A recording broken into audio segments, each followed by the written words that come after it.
Olá, sejam muito bem-vindos ao nosso programa. O tema de hoje é Gestão Urbana e Plano Diretor da Subprefeitura Pirituba-Jaraguá. Essa subprefeitura, ela fica localizada na região noroeste, do município de São Paulo. Ela é composta por 3 distritos: Pirituba, Jaraguá e São Domingos. Bom, a sua origem foi no século XIX e ele está ligado a grandes fazendas de café. Os principais proprietários foram Luiz Pereira Barretos e o fazendeiro Brigadeiro Tobias. Eles tinham grande influência no mercado de café e foi um dos principais potencializadores. Após a inauguração da linha 7 Rubi, atual CPTM, o povoado começou a crescer e durante muito tempo a paisagem se consistia em basicamente matas, cafezais e pastos. A origem do nome da região de Pirituba é composta por 2 palavras de origem tupi. Piri, que significa planta de brejo, e tuba, que significa muito. Após a diminuição do processo do café e com a facilidade de transporte, a região começou a receber cada vez mais moradores e a paisagem passou por uma grande transformação. Com essa mudança, as antigas matas começaram a dar lugar às indústrias. A cidade de Toronto é situada no bairro City América. Ela foi criada no ano de 1922, em parceria da Prefeitura de São Paulo com a cidade de Toronto, no Canadá.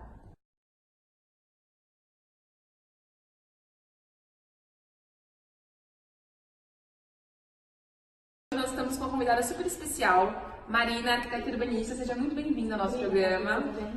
Tudo bom? E a pergunta que eu quero te fazer é a seguinte: na região, por abrigar Pirituba, Jaraguá e São Domingos, elas formam uma das regiões mais populosas de São Paulo, certo? E eu queria saber como é que é essa diferença socioeconômica. Apesar de ser uma região super populosa, ela apresenta bairros que são exclusivamente residenciais. O que acontece é que existem bairros como o City América, que são bairros de alto padrão, e a quantidade de pessoas por metro quadrado é menor, e bairros como a Vila Mangalô, que são bairros mais periféricos, e a quantidade de pessoas por metro quadrado é maior e a renda também é mais baixa. Além disso, a faixa etária média da região é por volta de 30 anos, e a previsão para 2030 é que permaneça por volta dessa mesma idade, o que mostra que o bairro não tem muita renovação em relação ao A público. gente sabe que a região abriga 2 parques, o Parque São Domingos e o Parque Cidade de Toronto.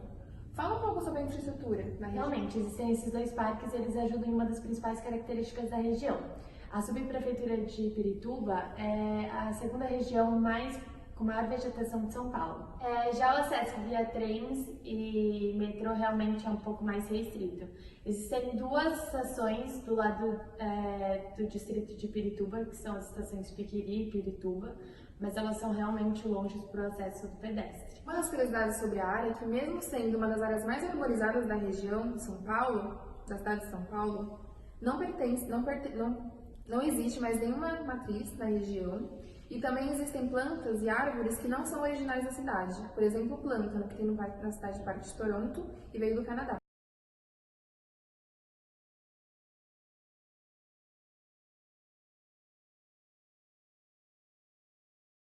A subprefeitura Pirituba é uma região conhecida por ter uma topografia acidentada, ou seja, possui diferentes cotas de níveis que tornam o solo um local cheio de picos e vales.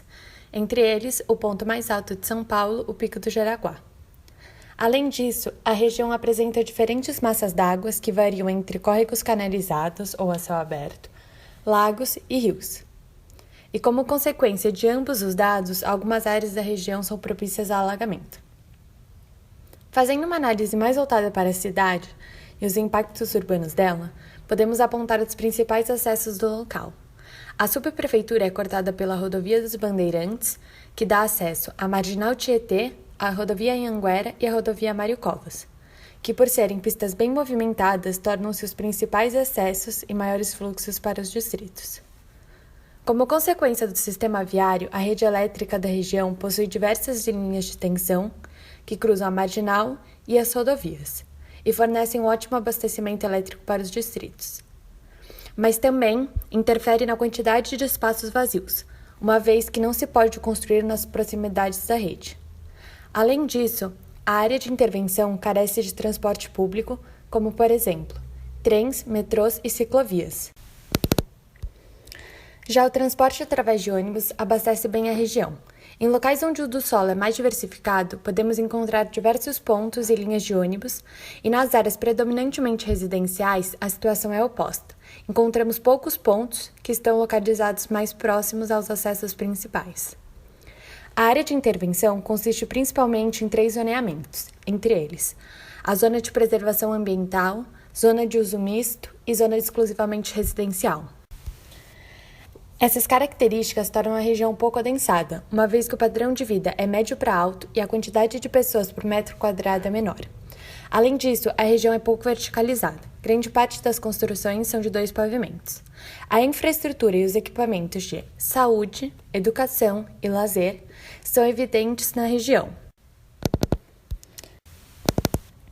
Já os equipamentos de segurança e abastecimento são escassos para a área residencial.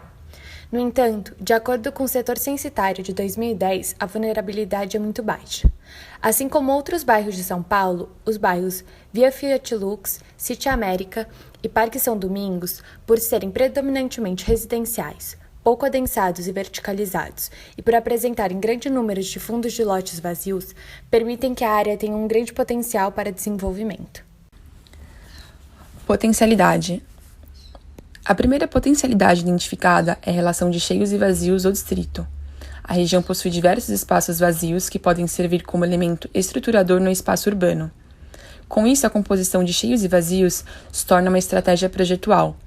Nesses espaços, podemos implantar equipamentos públicos que a região carece, como, por exemplo, bens e serviços, cultura, lazer e entretenimento. Áreas verdes. A área é caracterizada por possuir áreas verdes bem diversificadas, como parques, trechos da reserva da Mata Atlântica e pequenas áreas como praças e regiões mais arborizadas. Incentivando a melhoria de áreas verdes na região, identificamos que essas áreas podem ser melhor exploradas pelos seus moradores locais e também promover o turismo e o lazer em pontos estratégicos, como o Parque de Toronto e o Parque São Domingos. Patrimônio histórico. O Casarão do Anastácio está localizado na marginal do Tietê, no acesso à rodovia Anhanguera. Apesar de sua importância histórica e de sua imponência na área, o casarão permanece abandonado. Tombado desde 2013 e sendo considerado, além de uma potencialidade, uma condicionante, o patrimônio carece de restauros e aplicação de um uso. Dessa forma, além de agregar um valor cultural, é um grande potencial para agregar um valor educacional, como visitas após a restauração, pois assim agregará um valor de cunho cultural educacional e um histórico da área. Condicionantes.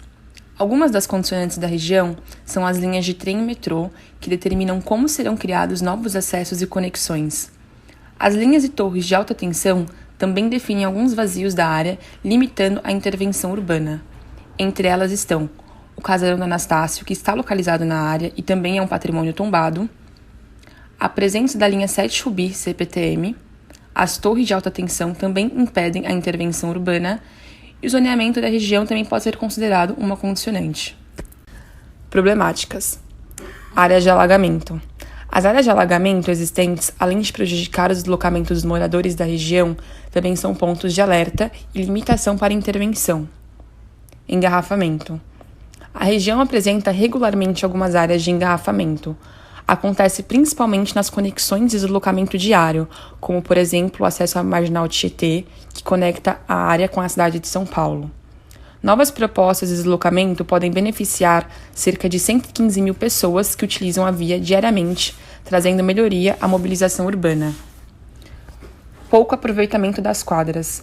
Quadras com uso predominantemente residencial, acesso restrito e escassez de usos. Transformam ruas e calçadas em espaços precários para pedestre. A ausência de outro tipo de uso somente agravam essa situação. A falta de vitalidade torna as ruas pouco atrativas para moradores do bairro e também para quem os visita.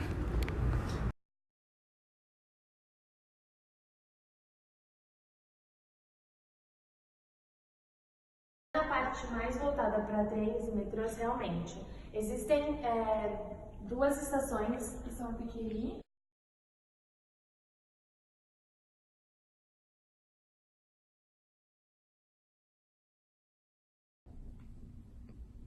Olá, sejam muito bem-vindos ao nosso programa. O tema de hoje é gestão urbana e plano diretor do... grande influência, esses proprietários eram gestores e criaram... Com grande influência política, os fazendeiros tiveram muita importância na construção dos metrôs e dos trens. Não existia metrô, inferno! Como que canta?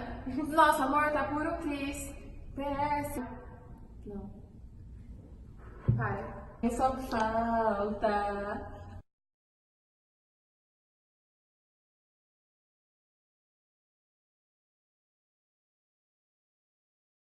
Now the world